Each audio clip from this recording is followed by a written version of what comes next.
So this is like a kind of overview of what's happening today.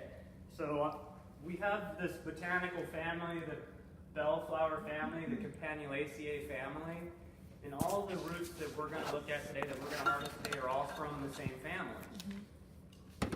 Campanulaceae family. It makes beautiful flowers. Yeah.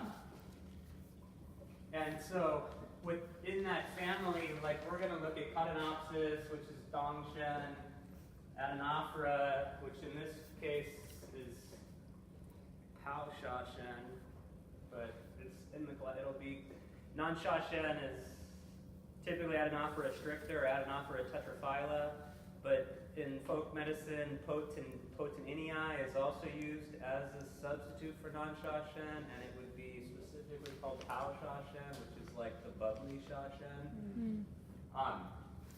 And then Platycodon is Jaegong, and Jaegong is, we'll just call it moonflower. But then we have the spectrum where it's like Cadenopsis, its temperature is, its flavor is sweet and its temperature is neutral. It's primarily a chi tonic. It strengthens, it tonifies, boosts the chi of the spleen. Help.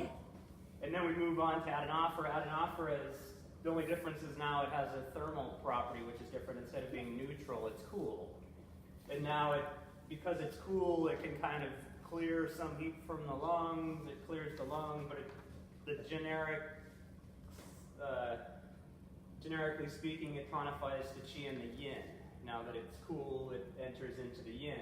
Platycodon, it would be stereotyped. The flavor would no longer be dominated therapeutically by the sweet flavor. It would be dominated by this mixture of pungent and bitter.